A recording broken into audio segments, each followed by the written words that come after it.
Good morning. My name is Dr. Gary Friedman, and I am a Pfizer representative on the Critical Path Institute Predictive Safety Testing Consortium, and have been honored to be a part of this over the past 8 to 9 years. I want to thank our hosts at c-path and at FDA for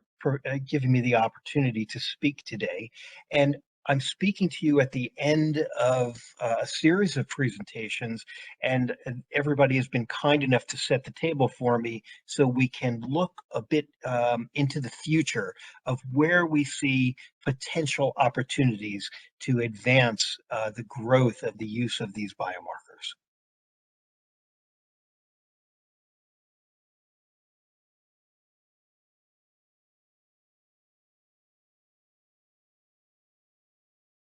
The biomarkers that we've been utilizing and speaking about today have been originally configured to really help us detect the onset of renal safety signals in a more sensitive fashion than what we're used to doing with our conventional standard renal biomarkers like serum creatinine, serum cystatin C, blood urea nitrogen, and urine output. What we're looking to do is really to take these biomarkers and explore where do we go next. So if we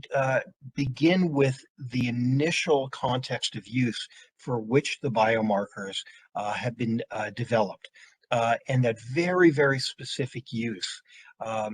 for monitoring the safety of a new drug in a single ascending dose or a multiple ascending dose clinical trial. The question is, does the sensitivity and the specificity that we have set from the initial data, from the learning phase to the confirmatory phase, if we take this information and then we begin to grow the volume of data within that repository, is it possible that we can detect the onset and perhaps the offset of renal injury, not only after being exposed to one dose of a drug, but perhaps after being exposed to multiple doses of a drug, and perhaps in other settings as well? And that is what I just want to speak about in the next few minutes. So beyond this indication of detecting the onset of acute renal injury, the question is there more that we can do as we accrue greater and greater volumes of biomarker data? So if we begin with one set of biomarkers or some individual biomarkers, and then we look at a set of biomarkers, and then we expand beyond that set of biomarkers, perhaps proteins that appear in the urine, or perhaps microRNAs that appear in the blood, as we begin to accrue more and more data, is there a possibility that with this accrual of high quality data that we would be able to perceive unique aspects to each biomarker in terms of its onset at the time of injury and its recovery following the injury? So we know that there are multiple sources of data out there. So not only data that perhaps one consortium has put together, but under Kidney Safety Consortia, we know that this is just a short list of 6 ongoing kidney safety consortia looking at various biomarkers. But we also know that there are other interventional studies going on that really span the age range from pediatrics all the way to geriatric studies, and in native kidney disease all the way to transplant kidney disease. So we know that there are ongoing interventional studies, and some of these are being conducted within pharmaceutical companies, but we also know that they're being conducted by very large disease area focused consortia that provide very high quality information. So we have the opportunity to take interventional studies from the earliest phases of clinical development into phase 2 or phase 3 studies And we could not only include patients who have, say, grade 1 or grade 2 EGFR, looking at the KDIGO classification of EGFR. At baseline, perhaps we could expand beyond that traditional group of patients with grade 1 or grade 2 EGFR, and perhaps begin to expand the data set to include patients who have at baseline grade 3, grade 4, or even grade 5 EGFR. Additionally, another potential source for high quality evidence to go into the biomarker data repository would be to take large scale studies, observational studies of patients, say, with diabetes or hypertension, or with patients with chronic glomerulopathies, such as lupus or IgA nephropathy or FSGS or minimal change disease, and then also potentially include patients with hereditary kidney diseases. What if we were to look at the baseline expression of the biomarkers of interest and an expanding corral of biomarkers? What if we were to look at the onset of those biomarkers at baseline? And what if we were to look at the change in those biomarkers over a period of time, either with observation or following an intervention? So what we know is that we have a variety of states where we could perhaps look at the data and begin to accrue this data and then begin to look at it in a post hoc fashion, where we would be accruing data after people have had an acute kidney injury, or if they have a known chronic kidney disease, a biopsy proven kidney disease, or perhaps just a clinically clear presentation, such as in diabetes or hypertension. And then we could begin to look at what happens to those biomarkers at the time of initial onset. If we look at them in an acute phase of growth, and then in a post-treatment or a post-observation period, if we look at the decline, the rate of decline in those biomarkers after a recognized treatment or after a novel treatment. I'm going to go into more detail on this, and this will explain some of the images that you see in the upper right-hand corner of this current slide.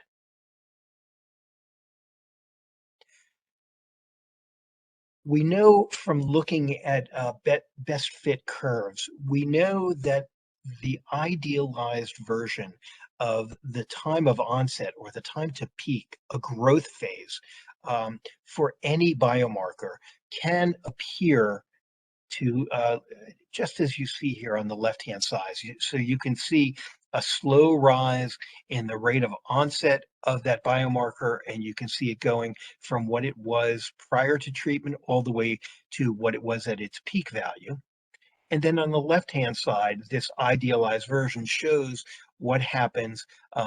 as you monitor that biomarker after an acute injury has occurred, or perhaps after treatment for an acute or even chronic disease has been administered. We know that these idealized curves here are not what we would expect to see based upon what we have seen to date in our biomarker consortia on both sides of the Atlantic. So as an example, if we have biomarker data showing that from baseline all the way to the time of peak, what are the potential ways that that biomarker data can be portrayed? So here you see from actual data sets, and these are blinded, but you see here the on the y-axis, you see the percent growth beyond baseline over time. And you see that in most of these cases, you're looking at changes in the onset of a biomarker from the time of baseline all the way to its peak over a 1 to 2 to 3 to 4 day period. And you see that there can be this very rapid exponential rise in the biomarker. You can see a more linear rise, or you can see this really all the way to the right, a very marked exponential rise from baseline of 0 all the way up to a sudden increase of 300%. And while the idealized curve that we have shown in the upper right-hand corner here, while that may be a best fit for some of the biomarkers that you see on the left-hand side here, obviously these non-idealized curves that you see here in the on the left side in the lower panel, it may be that a biomarker, an individual biomarker, peaks in a very, very different way from that idealized view that we're showing in the uppermost panel on the right. Similarly, the best fit curves that we see for the decay rate for a biomarker, this is something that, again, when you look at real world data, and these are blinded data, again, we're not revealing any of the characteristics, for instance, which biomarker these are, but you can see that in the 4 panels, these are 4 different biomarkers, and you're seeing the rate at which they decline from the peak, the peak value. And instead of expecting this idealized view that you see in the right upper corner, in actuality, we begin to see a spreading out of the individual biomarkers. So some will decline at a linear rate, some will fall at a more exponential rate, and some will fall at a logarithmic rate and never get back to their original baseline.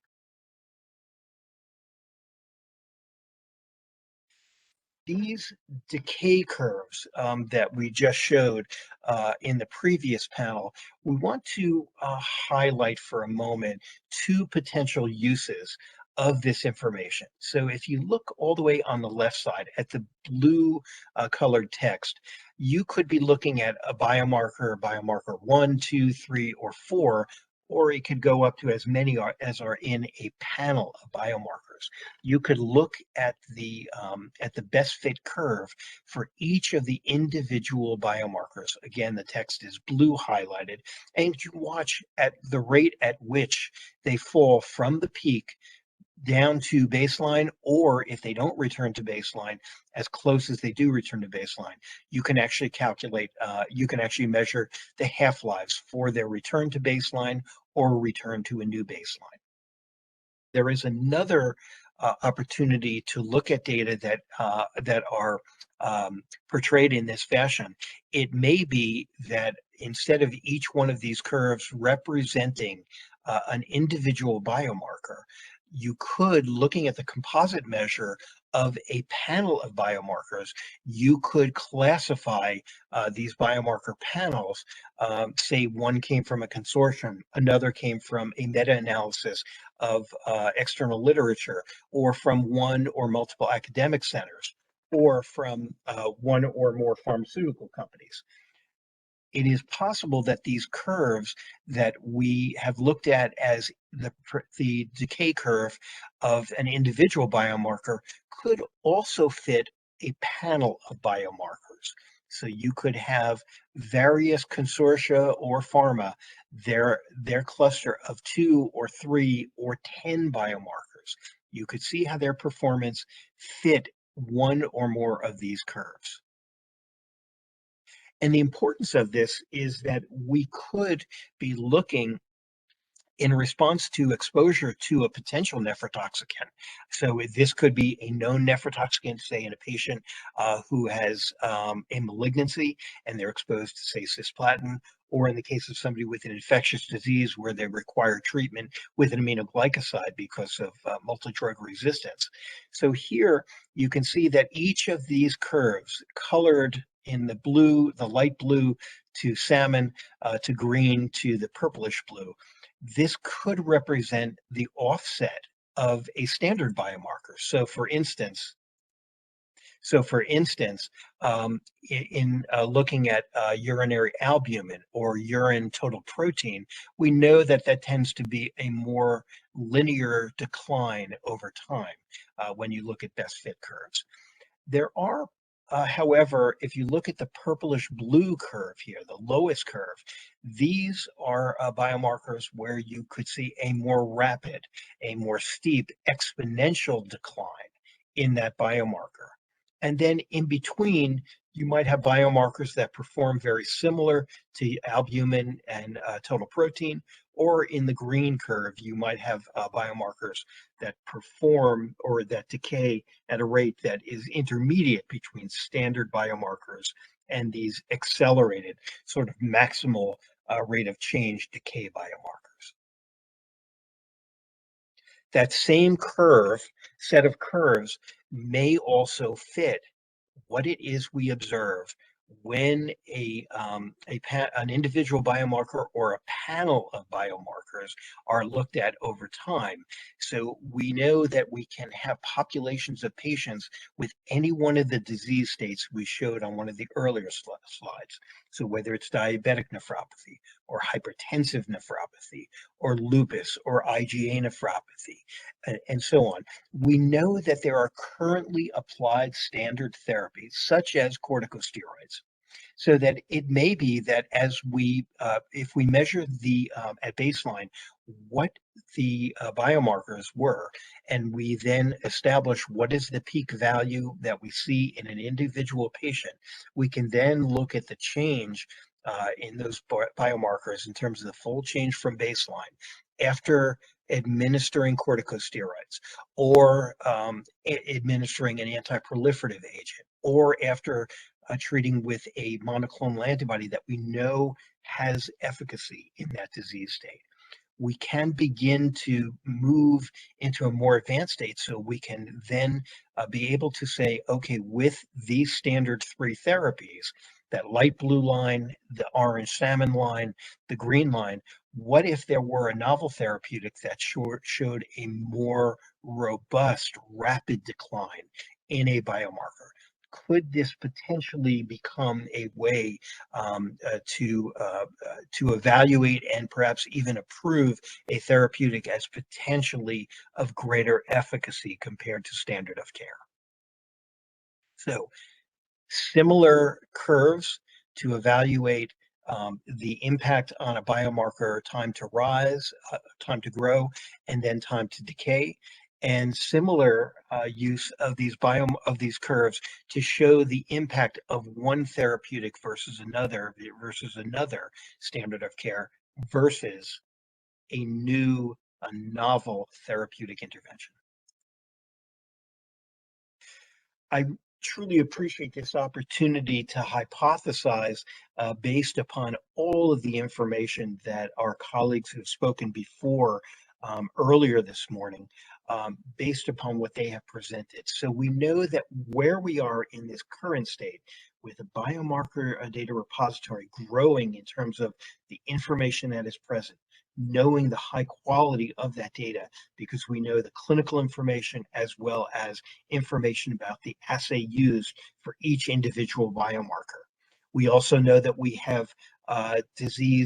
we have information related to the EGFR at baseline. So we know that some patients will have an EGFR in the grade 3 range or grade 2 or grade 1. We know, however, that in the future state, it's possible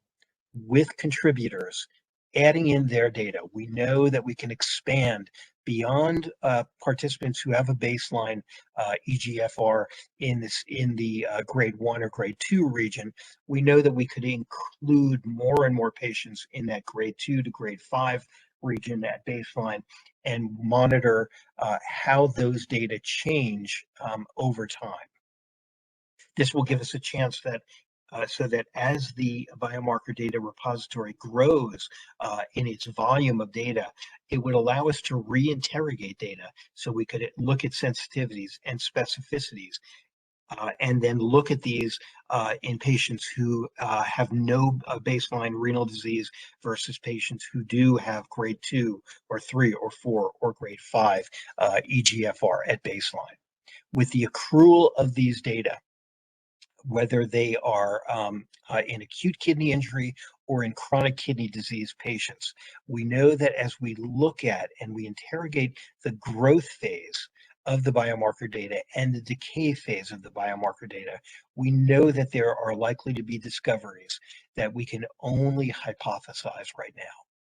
Again, I want to thank you for this opportunity to speak today, and I want to thank all of my colleagues for their presentations, which helped set the stage for this more hypothetical discussion. Thank you. Bye-bye.